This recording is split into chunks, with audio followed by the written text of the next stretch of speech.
These long shirts and definitely taking off the jacket.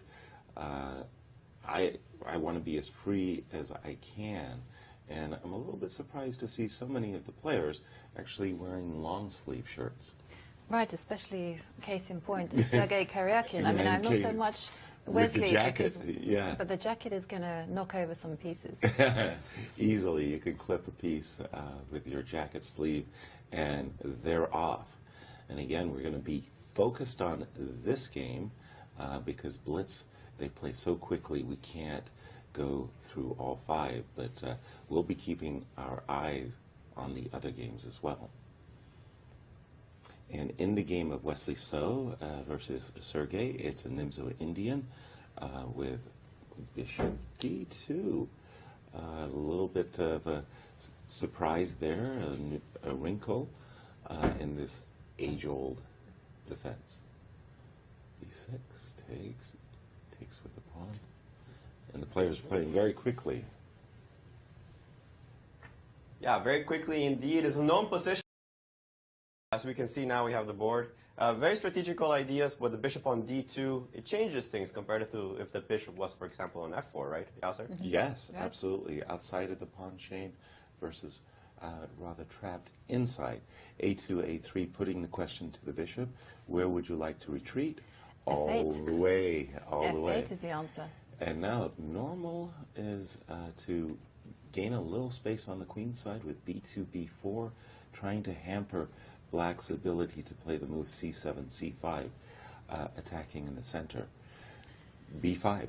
B5 trying to fix this C7 pawn. Making sure that any advance of the C pawn will be met by an en passant capture.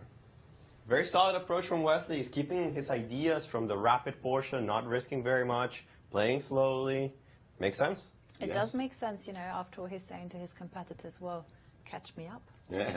Catch me if you Catch can. me if you can, yeah. And after knight e4, a4, reinforcing the b5 pawn. Now this move, knight f6, reinforces the knight on e4, but it does invite opportunity for white to hop with his knight into the center, knight e5. I think Wesley chose something else. No, still thinking. Oh, there. still thinking. I was sorry. thinking knight Knight e2. Knight e2. Okay, I can understand that white's looking for the opportunity in the future to use the half-open C file. But so I like clears White's line. position strategically. Yes, I he got like a lot. this.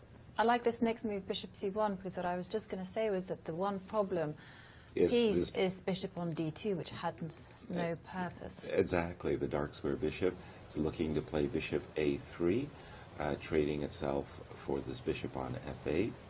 And I like White's position as well.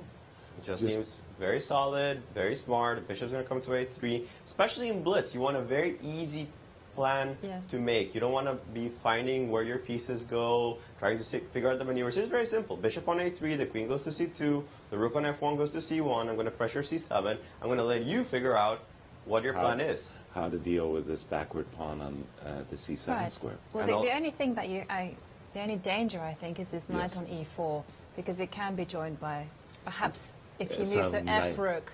Knight G4, ideas and queen f6. And guys, it's already a 1-minute advantage. It's something that starts to accumulate. Remember, it's a delay. There's not going to be any increment. 1 minute's pretty significant.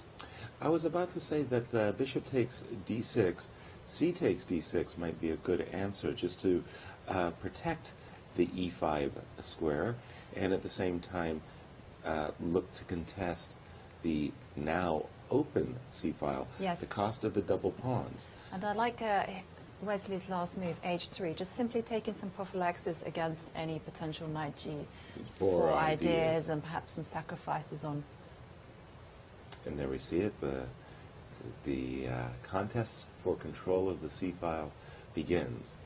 and rook c8, queen b2, and white will be looking to trade with rook c1. Now these pawns are doubled, and they're a long-term weakness. They're static, but the question is, how are you going to attack those pawns on d5 and d6? Again, a lot of hacking on the c-file.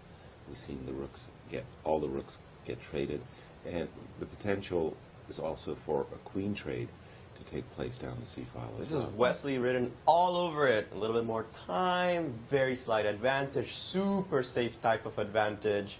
This is exactly how he's gotten a clear lead in the event. Yes. He keeps pressuring, he keeps pressuring. If they crack, great. If they don't, the draw is fine. Right. And this move, knight h2, is quite a nice move, too, because he's just making room for the move f2, f3 to boot back Black's best piece, which is his knight on e4. Knight g5. Not waiting for the boot. Nope. Nope. Knight g5 Going somewhere. volunteer. Trying to figure out where, but... Probably the e6 square. Maybe Sergei is thinking that he just wants to make sure that there'll be no pressure against these pawns, and there was the potential for this knight to post up on the f4 square. So with the knight coming to e6, excuse me, with a knight coming to e6, Black would stop that. Now, with this move, knight h2, f1, White is looking knight to g3 and knight f5. And again, it's a very static advantage, right? It's just these pawns that are the only thing that's actually wrong. The feeling is that Black probably should be able to hold, but Wesley will try. Yes, he's made some gradual improvements. The king has come to f2. He's gradually going to start taking a little bit more space. And I like what Sergei has done as well. He's played the move g7, g6 to keep the square f5 nicely protected. G3, h5. That came quickly. Yeah, on h4, fixing the structure. Yeah. Right. Still, slightly better for White. Now the problem will be, how do I make progress? You're going to be looking at maneuvering some of these knights, trying to pressure at least d5 to keep the pieces tight to it. Still, lesson for White, but I don't see any way to make real progress. No, for the moment, this knight on f1 is a kind of a problem piece. It would be nice to put this knight on is on f1 on the h3 square. And then I maneuver my knight to f4 or g5. So we're going to see, well, the knight. I was about to say, we're going to see some nice maneuvering by White to improve this knight's position. I'm thinking the knight should go to d2, to b1, and to c3. And then again, putting as much pressure on... In fact, it's been played. Has it? Yes. Very good. No. All is going to plan. It's a kind of dream. Yeah. And the time difference as well, because of this short time control, we have to really take notice of the time. Wesley has 3 minutes. Sergei has just under 2. And things are really beginning to get awkward for Black, because not only is Black going to have to keep this pawn on d5 protected, there are also chances that oops, no, it's not a blunder, sorry. I was about to say bishop takes g6 can be met by knight takes f4. Yes. Yeah. Otherwise, that sacrifice is constantly in the air. Another thing that White can do, which is kind of intriguing, is before the move knight e6 was played, by the way, is to reposition his bishop potentially to h3, or even to reposition the bishop to a2, attacking this pawn on d5. Do you think Wesley will go? No. No. Bishop takes g6? Bishop g6, no. I think but it's in the air. It's in the air. Yes. And I like this next move, just knight e2. Right. One knight has gone, the other knight is going to head to f4. Takes its place, absolutely. So again, we can talk about 2 results here, because it's quite clear that what Black is trying to do is simply maintain the position. By the way, alert, there is a Queen threat of queen C7. c7 on tap, which will hit the pawn on b6 as well as the bishop on b7. So the question is, can... oh, there's some very fast music. I was going to ask whether he could exchange queens, whether this a Queen queenless... c8? Yeah. Yeah. Just it would be It would be tough. passive. Yeah. Yeah. But maybe it was a force. The players are moving quickly. And he has played for the bishop h3 idea I had mentioned.